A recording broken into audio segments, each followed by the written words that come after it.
Hi, and welcome to OBTV, the place for news, reviews and trends for the promotional merchandise industry. My name's Sarah Penn, I'm CEO of Outstanding Branding, and we're here today to talk about compliance. Now, fortunately, I've got two industry experts with me here today. We've got Mandy Hasty from The Sweet People and Matt Pluckrose from Desktop Ideas. So welcome to you both. Thanks very much for joining us. Good morning. I'd like to both introduce yourself very quickly, just so the people watching this know a little bit about your background. So, Mandy, would you like to tell us a little bit about your experience? So I'm Mandy Hasty. I am the Sales and Marketing Director at The Sweet People. We've been in this industry now for about 12 years, and more recently we've started to specialise in the production of branded confectionery. Fantastic. And Matt, about yourself? Yeah, my name's Matt Pluckrose. We're a company called Desktop Ideas. We've been selling technology gifts now for around about 17 years, and are probably one of the sort of leaders of the niche range of technology in the UK. Fantastic. Well, again, thank you both for joining us. So, as I say, we're here to talk about compliance, which is quite a big issue in the industry at the moment. In fact, the British Promotional Merchandise Association, our industry trade association, conducted some research recently and found that 80% of marketers cited compliant products as a major reason for buying a particular product, but only 5% of them could actually explain what compliance was. So there's obviously an awareness that it's a very, very important issue, but maybe a little bit lacking in awareness generally. So let's start with a broad overview. What actually is compliance? Matt, perhaps you could kick us off. With the range that we sell, which is technology-related products, compliance is the whole transparency of the supply chain, really. Okay. So it's making sure that all the partners we deal with in the supply chain, from the manufacturer through to delivering to you, is fully compliant and makes the product in the way that it should be made. So it's fit for purpose. And the factory that makes it is conforms to social and ethical standards. Okay, so it's a bit about the product itself, but also the way in which it's manufactured. Yeah, it's the whole gambit, really. It's the whole supply chain. So it's really everything from shipping to manufacture to delivery to making sure that your customer's logo is correctly printed on the product. So it's really making sure your customer's happy. That's the key that we see it as. Okay, and Mandy, from your perspective on the confectionery side, what kind of areas does compliance really cover for you? I think for us it is the requirement for us to produce product, run the business in line with regulations. Mm-hmm. It encompasses everything in a cradle to grave approach, really, of all the products that we supply, our suppliers, our couriers, what we do within the factory. It's ensuring that we do everything using best manufacturing practice and ensuring that we are at all times complying with current legislation. Sounds like a lot of paperwork. A lot of paperwork, a lot of systems and procedures. And you mentioned regulations. Obviously that's very much key to compliance. Regulations must be pretty stringent in both of your areas, both tech and confectionery. So can you tell us a bit about regulations in the tech sector? Regulations is something that's absolutely critical to what we produce, because the nature of some of the products we produce can be quite dangerous if they're produced incorrectly. So we have to think about things along the lines of REACH, ROCE, CE. We have to make sure the product's made in the right way, it's manufactured under EU regulations, and that those change quite regularly. So, for example, this year we've seen some major changes in EU regulations, so we've had to change our range halfway through the year. Okay, sounds fun. So REACH and ROCE, there's a lot of these sort of acronyms in a lot of industries, but particularly in compliance. Can you tell us a bit about REACH and ROCE? REACH and ROCE are two regulations which make sure that the product is compliant from a chemical point of view. Right. So it's make sure there's no toxins in the product, make sure there's nothing that could cause damage to the user. So they are particularly chemical based, particularly the REACH one. So substances of high concern are a very important factor in this. And these change all the time. So we have a team in our Shenzhen office who are continually checking and changing the specifications with the factories to make sure that products are compliant all the time. Okay, and Mandy, in the confectionery side, again, there's a whole raft of EU regulations that we have to observe. they change regularly, they're updated regularly, and the way that we address keeping abreast of them is that we retain a food safety technologist. Mm-hmm. She comes to see us at least once a month. She audits everything that we do on a quarterly basis, and she's the one that really makes sure that we are acting in a responsible way and that we are observing the current food legislation at all times. Okay. And can you tell us a bit about the specific regulation? BRC, is it? There are two areas really. All food handlers are required to work under what's called a HACCP regime, and HACCP is really an audit of everything that you do within your building. HACCP stands for the Hazardous Analysis at Critical Control Points. So what it's really saying is that we have to trace throughout the building everything that we do from the moment the product arrives with us all the way through to the packed product and what's written on the product, so that we've analysed all the areas where there could be potential harm caused to the ultimate consumer. Right. And in those areas, we have to carry out a risk assessment to ensure that we are minimising any risk to the consumer. In actual fact, because we don't actually produce the confectionery, we don't have any critical control points, but we still work to a HACCP regime because it just puts very clear guidelines and good manufacturing processes in place. And of course the people that you buy the products from to fill your products with. So the people that are actually making the product, so if you take something like a jelly bean, they are required, and they're actually working with the raw components of the product. We will only ever work with a BRC audited factory, and BRC stands for British Retail Consortium, and that is the global food safety standard for food manufacturers. So we will only ever work or buy product from a BRC registered manufacturer or the equivalent, but typically it's always BRC. Fantastic. So it sounds like a lot of these regulations and compliance issues that are in place are obviously around safety.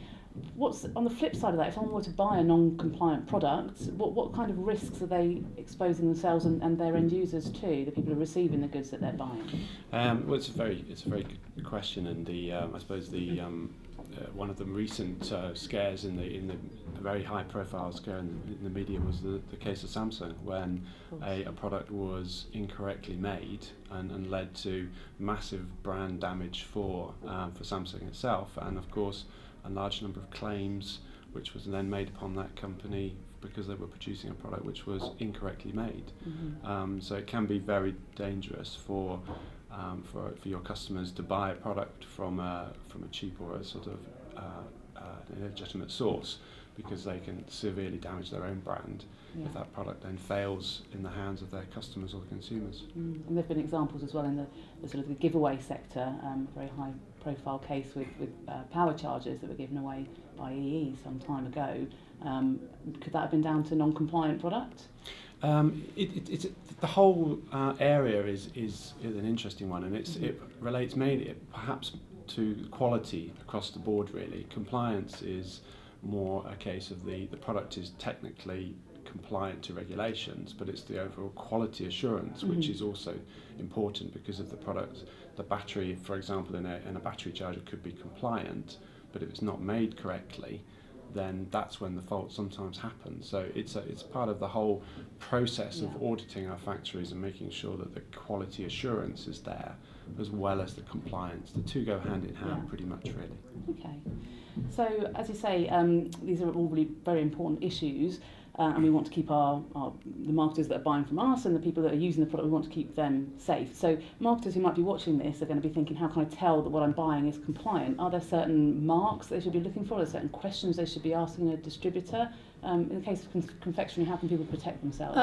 In the case of confectionery, the main problem that or the main thing that causes problems with confectionery, funnily enough, is labelling, incorrect labelling. the critical, or importantly, people need to know what it is they're eating. And we have more and more people now that have allergies and issues with certain allergens that they shouldn't eat. And it's really important for us to make sure that the labelling is correct and that we're clearly identifying and making the consumer aware of any allergens that are contained in the product. And that, in fact, causes the most issues in the food industry. It's food labelling as opposed to any other issues. To answer your question, how does your consumer or your customer know that they're buying from a compliant supplier? The areas that they should be asking for is that your supplier can give them proof of an audit by an external auditor, either a BRC audit, or in our case, because we are not actually a manufacturer of the product, we're really a packer of other people's branded product.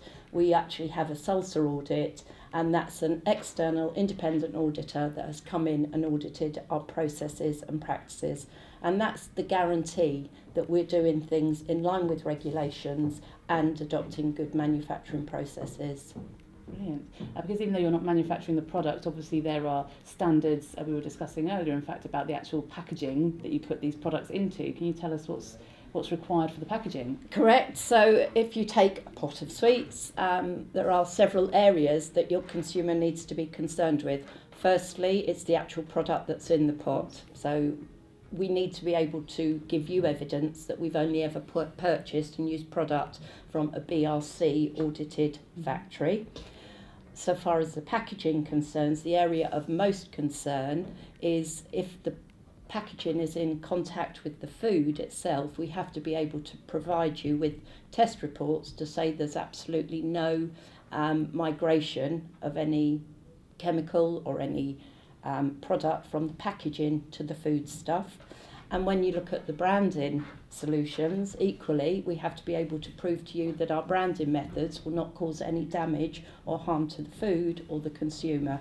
And then finally, to go back to the original point, which is the labelling, and that's the area that tells the consumer exactly what they're eating, who produced it, just in case we need to recall the product, what the best before date is on the product, how long the product's good to eat, and the ingredients and particularly the allergens that are in the product. Okay, so again, sounds like quite a lot of paperwork, but to make sure that you're buying a compliant product, you should be able to request any part of that information and receive it. Absolutely. You need to be able to come back to your supplier and for them to give you evidence of each of those component parts that the product is compliant and safe to eat, safe to consume. Okay, thank you. And Matt, on the tech Yeah, side, similar? and the same sort of thing that our office in China builds what they call a technical file for all of our products, and this technical file is the is the way that we manage the product through its life cycle. So before a product's launched, we need to see evidence of all the test certification for the product to make sure it's safe, to make sure it's non-toxic. We then need to go to the factory and make sure that the factory complies to sort of social and ethical standards within the country in which it's manufactured. And it's only then that we would then be able to recommend the product to you, to know that the full technical file on the product, from where it's manufactured, how it's manufactured, and what it's manufactured from, are all fully compliant and we're happy with those quality standards. If any one of those elements falls down, then unfortunately that's when we have to say we can't sell the product to you. So transparency is the key, really. You should be able to go to your supplier and request sight of the full technical file. And in this current age of the internet, then the transparency of being able to give you all of the factory details, we view as being paramount, so that your customers feel confident that they could, if they wanted to, do a full check themselves. Okay, and we've spoken a couple of times about regulation, and you mentioned, Matt, that regulation has changed recently in your industry for this year. How do you keep on top of that regulation and the changes? We have a sort of team of people who specialise in that, in keeping abreast with the EU regulations. So some are very small technical changes which, unless you're really reading the regulations on a sort of daily, weekly basis, then you wouldn't know. So we use our experts in that area. And some are very big changes. So, for example, in April we saw a change to power banks, which is a very popular product within our sector, where they were classed by the airlines as fully dangerous goods. That means that they could then no longer be transported on a passenger aircraft, which meant some very big changes to the way we handle your orders and the speed at which we can deliver them for you. So we had to have our team in Hong Kong had to be completely retrained in the handling of dangerous goods to make sure that they were presenting the products, your customers' products, to the airlines in a way that they would be prepared to ship them into Europe. So that's probably the biggest change in legislation in the last 2 or 3 years that's affected our industry on a very popular product. Yeah, and is that something you feel that there's awareness about that change, or do you still find from distributors or end users that there's a little bit of lack of understanding there? I think there is certainly a lot of sort of lack of understanding amongst what happens in the supply chain. I think a lot of distributors don't tend to be too interested in what happens in the background, that they just want to have the product and have that delivered for our customers. So that's why we see our job as to be your experts in that field and work with people like yourselves to give you all that expert advice and make sure the product is both compliant and quality assured. Okay. And what, to give the buyers watching this a bit of a heads up, what might be a sign that something they're looking at purchasing isn't compliant? Is there anything that might ring alarm bells to you? I think the transparency element is the key thing. I think if a supplier is unwilling to give evidence about the technical file of the product, then that's usually a pretty bad sign that perhaps the certification is not correct, or they don't have the full compliance in all areas. So I think it's the transparency and the openness of providing the information on demand, which is certainly a trend that's changing dramatically in our industry. 5-6 years ago, there was no real customers who were interested particularly in what happened behind the scenes, if you like, whereas now the better distributors are certainly asking that question, and certainly your customers should be asking that question of yourself or other distributors, so that they're comfortable and satisfied that the product is fully quality assured and compliant. And Andy, from the confectionery side of things, have you seen a big shift in the last few years of understanding and requirements on compliance? There is, and a lot of the need has been driven by the market, going back to the case with the power banks that Matt recently mentioned. But I think it is the specialist suppliers that are completely committed to fully understanding the products that they're selling and are investing and taking the care to learn and understand about what is needed to make sure that your customers have complete peace of mind that the products we're supplying are safe and will only do a good service for their brand, rather than running the risk of putting their brand onto a non-compliant product. It's really important that you work with the suppliers that have taken the care and are taking this area so seriously, because it is considerable investment, and there's a massive commitment by the supplier to be able to do this for you. And you've mentioned investment. You've talked about having someone on retainer to come in and make sure that you're doing things as you need to be, and you've talked about your team offshore who are looking into making sure everything's up to date. That's obviously going to have, let's be realistic, an impact on price. So we can't always demand a cheaper price, and still maintain that integrity of the product and the supply chain. Do you still find that people are trying to negotiate on price above the compliance factor? Yeah, very much so. In our area, in terms of technology, we draw the line in not supplying product that is not compliant or we don't feel comfortable in terms of the quality assurance. So if your team requested a price on 25,000 pieces of perhaps a power bank and wanted to pay £1.50, we would just decline to quote. It wouldn't be something we'd be interested in doing. It's the risks associated with buying too cheaply with a product that's not fully compliant or quality assured is a commercial risk that we wouldn't be willing to take in our sector, because the products can have such a damaging effect to your clients' brands, as well as the damage of actually injuring somebody or setting fire to their house, which is of course not something any of us want to get involved with. Brilliant. Okay, well, thank you both very, very much. It's obviously a very in-depth issue, and we've just covered a few topics today. Thank you again for giving us the benefit of your wisdom and your experience. You're both very key partners to us at Outstanding Branding, and I know you're both very happy as well to come and visit our clients with us to go through product ranges and any questions that people might have about compliance and specifically the products that you carry. So if anybody does want to book in a meeting, then please feel free to get in touch and we'll be happy to arrange that. So once again, thank you very much. Thank you. Thank you very much for your time. Thank you.